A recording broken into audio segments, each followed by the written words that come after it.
Card मेरा नहीं बना है। कार्ड नहीं बना है जी तो आपसे कौन काम करवा रहा है? यही सर, यही नहर का खुदाई वाला काम। कौन सा पंचायत में घर हुआ आपका? यही रजवाड़ा पंचायत। आपको मजदूरी कौन देगा अगर आप काम मजदूरी कर दे रहे रहा हैं? है सर मुंशी। यहाँ पे जो मजदूर अभी काम कर रहे हैं इन लोगों के पास मनरेगा कार्ड बना हुआ है क्या? किसी किसी के पास हो सकता है।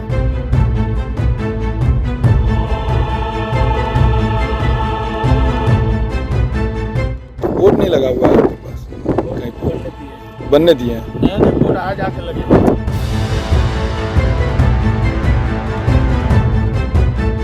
कोई भी जो मनरेगा मजदूर नहीं है वो मनरेगा में कार्य कर ही नहीं सकते हैं, कोई भी व्यक्ति। मैं कल ही इसकी जांच करवाता हूँ।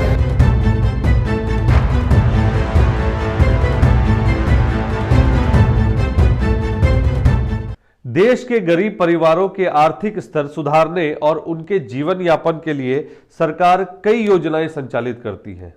इसी में एक योजना है जिसे हम मनरेगा के नाम से जानते हैं और आज हम इसी मुद्दे पर बात करेंगे। गरीबों के उत्थान के लिए सरकार कई योजनाएं संचालित करती है। यह योजना केंद्र और राज्य सरकार अपने अपने तरीके से संचालित करती हैं। बात इसीलिए जरूरी है क्योंकि योजनाएं तो अच्छी ही लाई जाती हैं पर वह धरातल पर जाते जाते फुस साबित हो जाती है।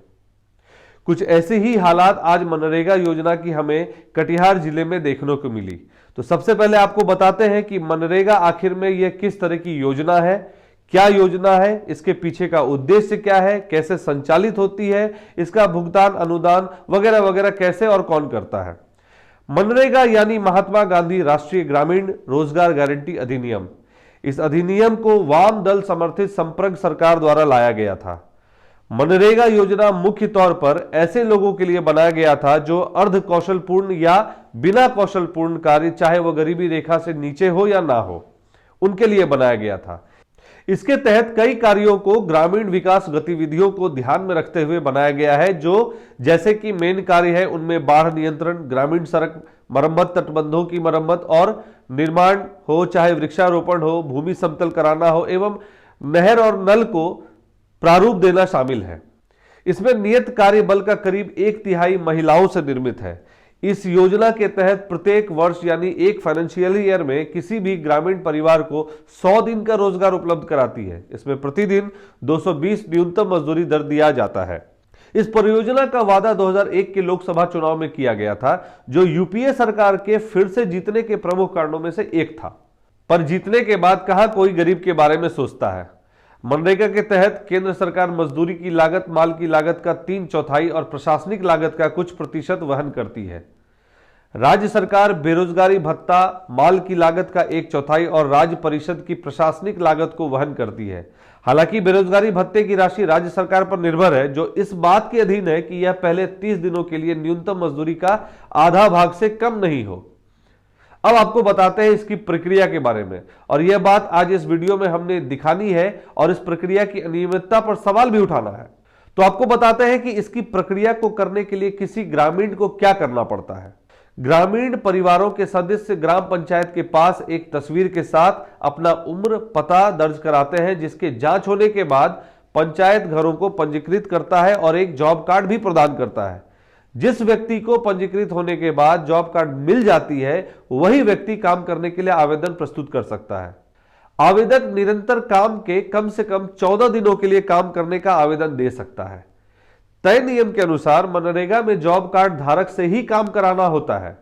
हमने आपको पहले ही बताया कि इसमें किस तरह के कार्यों को कराया जाता है, लेकिन जो सबसे जरूरी बात इस नियम में दिखी वह यह है कि किसी भी कार्य को कराने से पहले कार्यस्थल पर एक पूर्व सूचना पट लगाने का दिशा निर्देश है और उस पर अंकित कुल कार्य की राशि, मजदूरों की राशि पूरी तरह से दर्शाए रहते हैं। अब बात शुरू करते हैं कि हमने आज मनरेगा की ही बात क्यों उठाई। आज की वीडियो में कटिहार के कोड़ा प्रखंड के राजवाड़ा पंचायत में मनरेगा योजना के कार्य में हमने भारी अनियमितता पाई और इसी पर हमने मन बनाया कि आज हम इसी पर अच्छी तरह से कार्य करेंगे और इसके हर पहलू को आपके सामने रखेंगे। कोड़ा प्रखंड के रजवाड़ा पंचायत के कब्रिस्तान से सटे नहर के छहर में मिट्टी भराई का कार्य मनरेगा मजदूरों से कराया जा रहा था। इसी दौरान हमारे रिपोर्टर को कुछ संशय सा लगा और वो वहां पहुंच गए और उन्होंने इसकी जांच पड़ताल करनी शुरू की। जांच के दौरान उन्होंने पाया कि वह मनरेगा योजना में कई सारी अनियमितताएं हैं। जैसा कि हमने आपको पहले बताया कि मनरेगा का कार्य उन्हीं लोगों से कराया जाता है जिसका जॉब कार्ड बनता है या जो मनरेगा में पंजीकृत होते हैं, लेकिन वहां के तथाकथित ठेकेदार ने मनरेगा में पंजीकृत मजदूरों से काम ना कराकर किसी अन्य व्यक्ति से काम लिया जा रहा था। जी कार्ड मेरा नहीं बना है। कार्ड नहीं बना है जी नहीं तो सर। आपसे कौन काम करवा रहा है? यही सर, यही नहर का खुदाई वाला काम। कौन सा पंचायत में घर हुआ आपका? यही रजवाड़ा पंचायत पर। रजवाड़ा पंचायत में। काम किस पंचायत में कर रहे हैं आप? रजवाड़ा पंचायत पर। आपको मजदूरी कौन देगा अगर आप काम मजदूरी कर दे रहे रहा है हैं? सर मुंशी मुंशी क्या नाम है? मोहम्मद फकीर आलम है। यहाँ पे जो मजदूर अभी काम कर रहे हैं इन लोगों के पास मनरेगा कार्ड बना हुआ है क्या?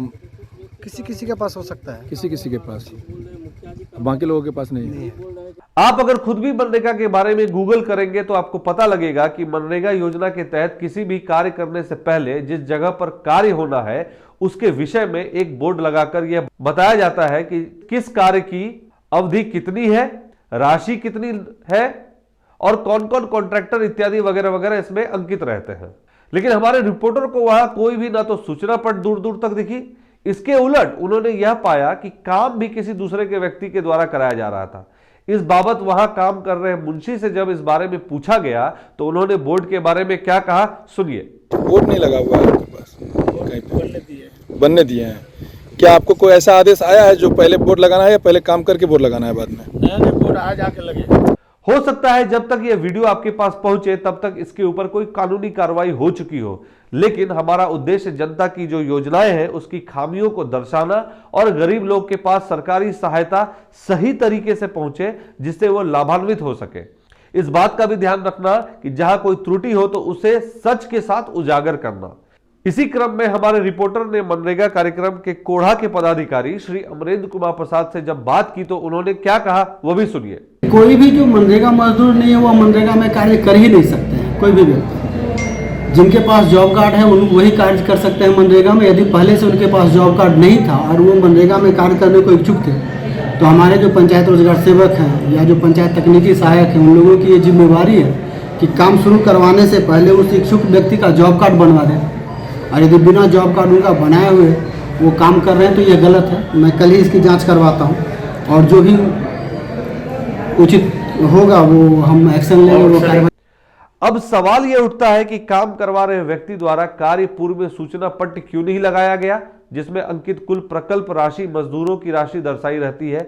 आखिर यह सूचना आम जनों से छुपाना एवं अन्य मजदूरों से कार्य कराए जाने कितनी भारी अनियमितता है जो साफ साफ धरातल पर नजर आ रही है।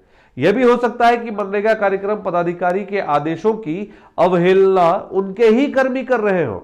हमने इस बारे में भी उनसे बात की तो उन्होंने इस संबंधित कार्य कराने वाले व्यक्ति पर अविलंब कार्रवाई की बात कही।